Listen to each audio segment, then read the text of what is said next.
The final layer of gold leaf was still being applied to the triumph of Ulanor when the first gun emplacement was bolted to its foundations. Marble quarried from a dead world, polished to a mirror sheen to reflect the light of a unified galaxy, was now scabbed over with the gray composite of a bunker wall. Art, beauty, the dream of a civilization that had transcended the need for war, was being systematically buried under the brutalist geometry of necessity. For every statue, a kill zone. For every mosaic, a firing step. For every spire that reached for the heavens, a void shield generator that screamed defiance at them. This was not construction. It was an autopsy performed on a living city. It was the careful, deliberate, and exquisitely painful work of a man dismantling his own life's purpose, peace, by agonizing peace. This was the fortification of the imperial palace, and the architect of its desecration, the master of its martial rebirth, was Rogal Dorn.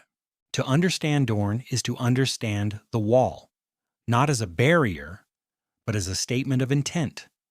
Where other Primarchs were storms, or blades, or suns, Rogal Dorn was gravity. He was the anchor, the immovable constant, against which the chaos of the galaxy broke. He did not seek glory, for glory was a vanity. He did not seek victory, for victory was a temporary state.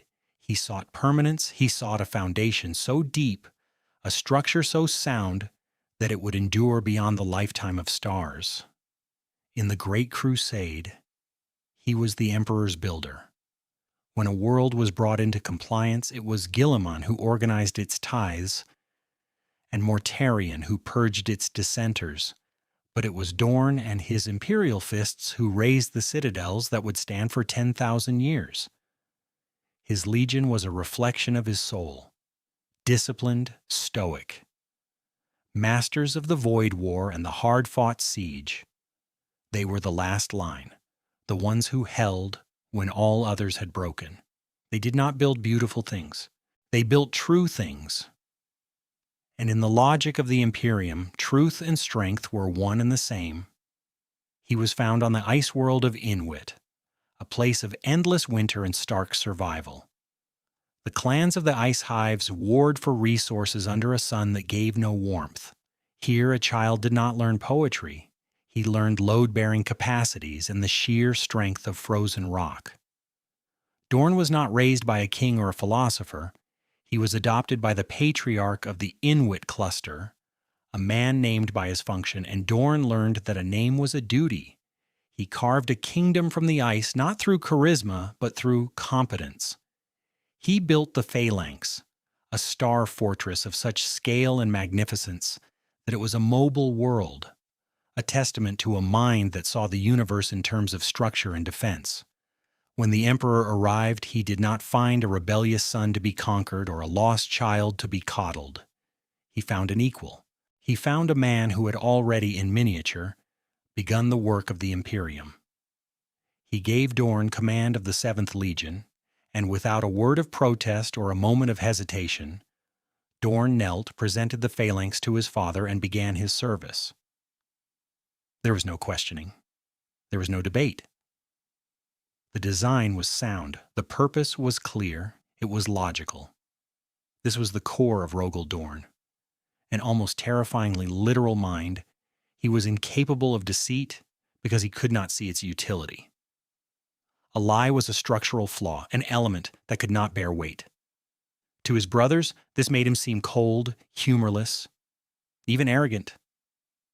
Fulgrim saw a lack of artistry. Lorgar saw a lack of faith. Perturabo saw a rival who was praised for the very qualities Perturabo himself possessed, but without the gnawing need for validation. The Lord of Iron built fortresses as grand, as complex, as unbreakable as any Dorn had conceived. But Perturabo's creations were monuments to his own genius, demanding admiration. Dorn's were tools, demanding only function. When the Emperor declared the Imperial Palace the new seat of the Imperium and named Dorn its Castellan, Perturabo saw a slight. Dorn saw a task. He was to be the Praetorian of Terra, the shield of humanity. It was the greatest honor and the heaviest burden. He accepted it as he accepted all things, with a quiet, unyielding sense of duty. The tragedy of Rogal Dorn is that his greatest strength was his loyalty. It was absolute, unclouded by ambition or doubt. When Horus was named War Master, Dorn supported the decision. It was logical. Horus was the first found, the most charismatic, the master of the grand campaign. When whispers of rebellion began, Dorn dismissed them. It was illogical.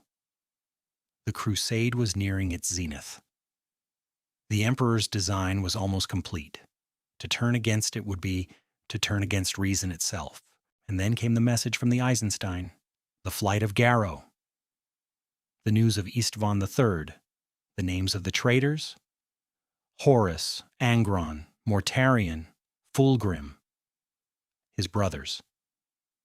The records state that when Sigismund, his first captain, brought him the news, Dorn was inspecting a chrono crystal. As the names were read, the pressure of his grip, a force he was not even aware he was exerting, increased until the priceless artifact simply disintegrated into a cloud of glittering dust. For a long moment, the Primarch of the Imperial Fists did not move. He did not speak. He simply stood amidst the ruins of a device that measured time as his own timeline, the entire history he had believed to be true, fractured around him. Horus had been his brother. They had fought shoulder to shoulder on 1,000 worlds. Yet the Dorn who received the news was not the Dorn of the battlefield. He was the Praetorian. His grief, his shock, his betrayal, these were secondary variables. The primary directive was the defense of Terra. He did not allow himself a moment to mourn the man Horus had been. He began to calculate the threat Horus had become. This was the terrible gift of Rogal Dorn. He could cauterize his own soul to perform his duty. He dispatched his legion, sending fleets to test the traitors, to gauge their strength, to understand the new, insane logic of the war. He did this knowing he was sending his sons to die, not for victory, but for information. Every loss was a data point in the great grim equation of the coming siege. He turned Terra itself into a laboratory of defense. He and Perturabo had once debated the theoretical siege of the Imperial Palace as a tactical exercise. Now, Dorn was living it, with Perturabo as his adversary. The Lord of Iron, he knew, would come for the walls. He would bring every artifice, every demon engine, every scrap of forbidden lore to bear. And Dorn would be waiting. The siege of Terra was not merely a battle. It was the death of a dream. It was the final bloody refutation of the imperial truth. And at its epicenter was Rogal Dorn, the man who believed in that dream more than any other. As Horus's fleet translated into the Terran system as the skies of humanity's birth world burned with orbital fire, Dorn stood on the high walls of his fortress and watched.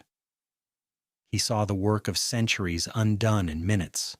He saw the sky crack open and spill demonic legions onto fields where children had played. He was the master of defense, but what he was defending was no longer a symbol of hope. It was a tomb for 1 billion souls, a tomb for an age of reason, a tomb for a father who now sat silent and alone in the depths of the palace. Throughout the siege, Dorn was a ghost. He moved from sector to sector, his golden armor caked with dust and blood, his face a mask of grim calculus. He did not inspire with soaring speeches like Sanguinius. He did not rage with righteous fury like the Khan. He was a presence, a point of stability in a universe gone mad. Where Dorn stood, the line held. His sons, the Imperial Fists, died in their tens of thousands, plugging breaches with their bodies, their yellow armor a beacon of defiance in the fire and the smoke. They died without question because their Primarch was with them. They knew that as long as Rogal Dorn drew breath, the wall would not fall. He saw things no mind was meant to see. He saw the corruption of his own brother, Mortarion, now a bloated plague god. He saw the perfect, terrible beauty of Fulgrim's demonic host. He saw the sheer, unrelenting hatred of Ongron and his world eaters. A tide of mindless slaughter that crashed against his walls again and again. Each one was a fresh wound, a reminder of the family that had been shattered. These were not just enemies. They were his kin, twisted into monsters by the very flaws he had once dismissed as mere personality quirks. The cost was astronomical. He sacrificed the first wall, then the second. He traded space for time, buying hours with the lives of his legionaries and the miles of fortifications he himself had designed. He listened to the reports of atrocities, of civilian populations consumed by demons, of entire regiments of the Imperial Army breaking and fleeing. And he processed it all as tactical information. The emotional toll was a luxury he could not afford. There is a picked capture from this time, a rare image of Dorn in his command center. He is not looking at the holo maps. He is looking down at his own hands, gloved in ceramite.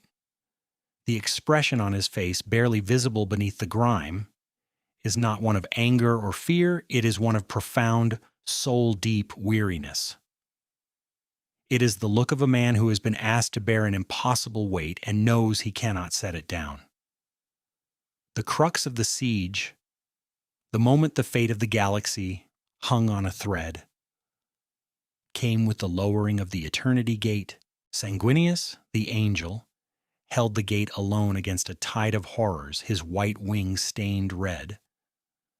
Dorn in the Bob Bastion had to make a choice: reinforce the gate and risk weakening another sector, or trust his brother to hold.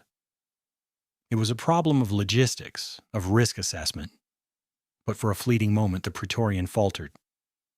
This was not a tactical asset. This was Sanguinius, his brother. The purest of them all. He trusted him. He had to. It was the only logical choice. And it was a choice that would haunt him for the rest of his life. When the Emperor decided to teleport to Horus's flagship, the Vengeful Spirit, Dorn argued against it. It was a gamble, a desperate, illogical move. The shields were still up. The risks were incalculable. But the Emperor was no longer the master of reason and light Dorn had known. He was a father watching his children tear the galaxy apart. For the first time, Dorn's counsel was rejected. He was ordered to remain, to hold the palace, to guard the throne. The Emperor, Sanguinius, and their honor guards teleported away, and Rogal Dorn was left behind. He was left to do what he had always done, to keep watch, to wait. He stood on the walls of a silent fortress, under a sky empty of battle, and waited for a signal that would tell him whether humanity had a future. The signal came not as a vox hail or a data burst, but as a psychic scream that shattered the minds of 1 billion astropaths. The Emperor had faced Horus. The toll was paid. Dorn found them in the throne room of the Vengeful Spirit. He found what was left of Sanguinius, broken and defiled at the foot of Horus's command dais. He found the body of the War Master, slain by the Emperor's own hand. And he found his father. The being he carried back to the Golden Throne was not the Emperor of mankind, the master of the Great Crusade. It was a broken, dying husk, kept alive by a flicker of psychic will and incomprehensible technology. Dorn placed him on the throne, connected the arcane machinery, and in doing so entombed the hope of the galaxy. He had successfully defended the palace. He had held the line, he had won the siege, and he had lost everything. In the aftermath, the Imperium was a ruin. The traitor legions had fled to the Eye of Terror. The Loyalists were shattered. And of the 3 Primarchs who had faced Horus on the Vengeful Spirit, one was dead. One was a living corpse on a throne of gold, and one was Rogal Dorn. He was left to pick up the pieces. This was the beginning of his true torment. Every other Primarch who fought at Terra got to die a legend. Sanguinius became a saint, his sacrifice the founding myth of the new imperial cult. The Khan vanished into the webway, a romantic, mysterious figure. Even the traitors achieved a dark immortality. But Rogal Dorn had to live. He had to keep living with what he had done and what he had failed to do. He had to look at the Golden Throne and see not a symbol of imperial power, but a monument to his own failure to protect his father. He had to walk the repaired halls of the palace and see the ghosts of every soldier who died on his orders. The grief consumed him. The stoic, unreadable Primarch was gone, replaced by a being of pure, cold fury. He refused to believe the war was over. He saw traitors and collaborators everywhere. He led his imperial fists on a crusade of vengeance, a bloody, brutal campaign known as the Scouring. He was no longer building. He was only destroying. He hunted his traitor brothers with a relentless obsession. He could not forgive them. More terrible still, he could not forgive himself. It was in this period that he began the ritual of the pain glove. It was a device that generated excruciating agony, a constant, physical reminder of his spiritual torment. He would enter a trance-like state, reliving the siege, re-examining every decision, every loss. With each failure he identified, he would allow the device to scar him. He believed that through pain, he could find atonement. Through suffering, he could find clarity. His sons watched in horror as their Primarch, the rock on which their legion was built, systematically dismantled himself. His rage almost destroyed his legion. When Robout Guilliman, newly returned from the ashes of Ultramar, presented the Codex Astartes, the plan to break the legions into smaller, independent chapters, Dorn saw it as a betrayal. He saw it as a weakening of the Imperium's defenses, an insult to the sacrifices of the legions who had stood loyal. He accused Guilliman of cowardice, of trying to seize power. The two brothers, the architect and the statesman, almost came to blows. The Imperium, so recently saved from civil war, teetered on the brink of another. For a year, the imperial fists fortified their systems, refusing to comply. The phalanx itself hung in orbit over Terra, its guns aimed not at an external foe, but at the heart of the Imperium. It was an act of rebellion born from the purest loyalty. Dorn believed he was protecting the Emperor's legacy. He could not see that he had become the very thing he fought against, a warlord, driven by grief and pride, willing to sacrifice unity for his own vision. The standoff was broken not by fleets or armies, but by the memory of failure. The turning point came during the infamous incident known as the Iron Cage. Goaded by his own fury and the taunts of his arch-rival Perturabo, Dorn led his entire legion into a trap. The Iron Warriors had constructed a fortress of impossible scale, a death trap designed to bleed the Imperial fist dry. For weeks, Dorn's legion hurled themselves against kill zone after kill zone. It was the siege of Terra in reverse. But this time, Dorn was the attacker, and his methods were blunt, brutal, and artless. He was not seeking a strategic victory. He was seeking catharsis through slaughter. He watched his sons die in their thousands, their bodies piling up in the trenches of a fortress built by a madman. And he felt nothing but the desire to push forward. It was only the intervention of Guilliman and the Ultramarines that saved the Imperial fists from total annihilation.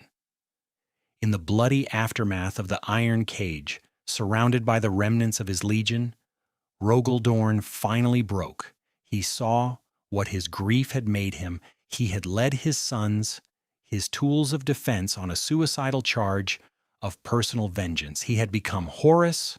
He had become Angron. He had almost destroyed the last best thing he had built, humbled, shamed, And finally understanding the wisdom of Guilliman's vision, he relented.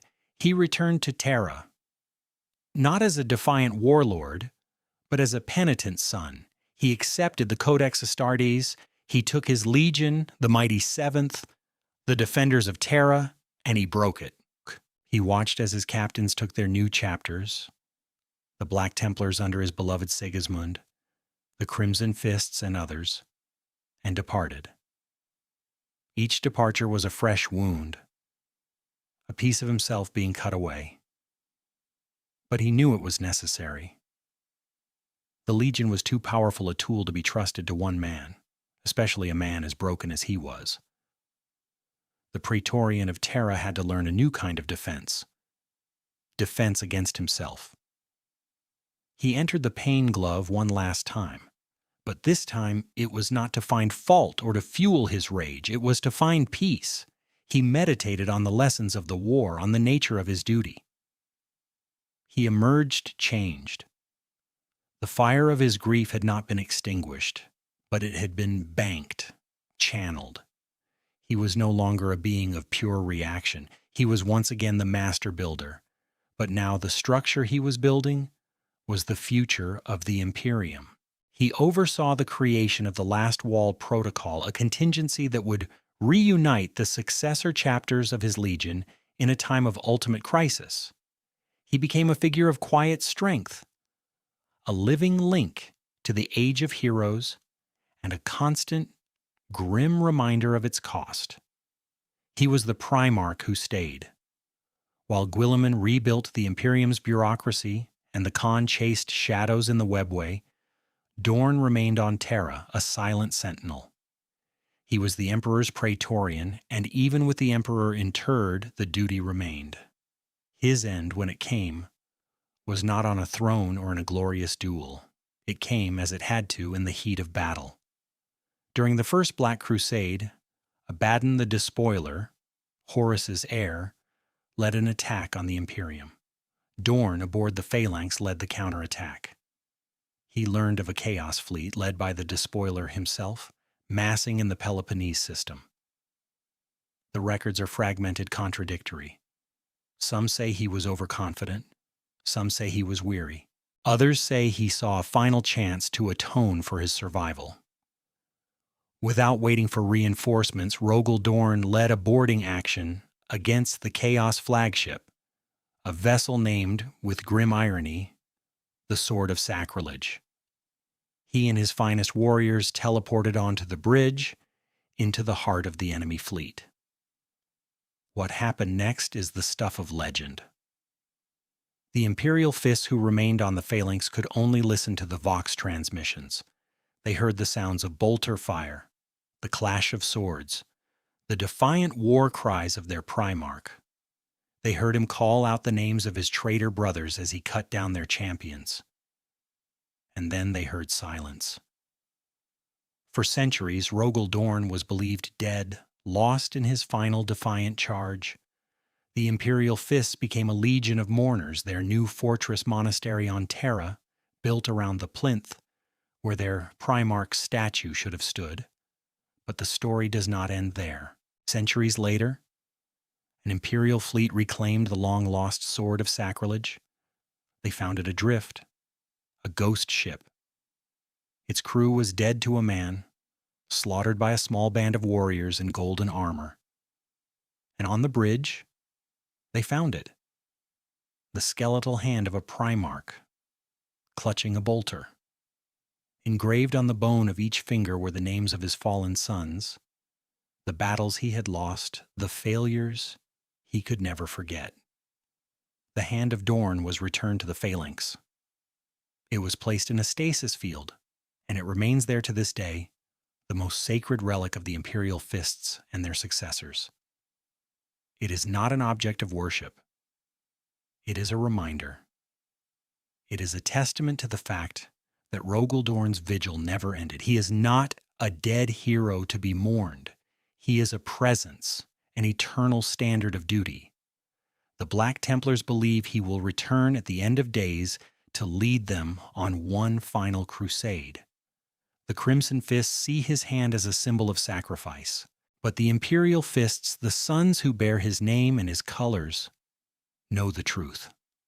The wall that Rogal Dorn built was not the wall around the imperial palace. It was the wall of duty, of loyalty, of unyielding resolve that holds the Imperium together.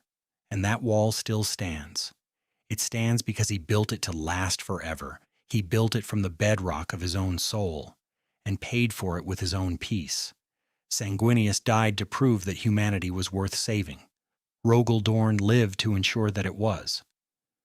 And in the dark millennium, as the wolves circle and the walls begin to crack, one can almost hear the quiet, steady voice of the Praetorian echoing from the void. I am fortifying this position.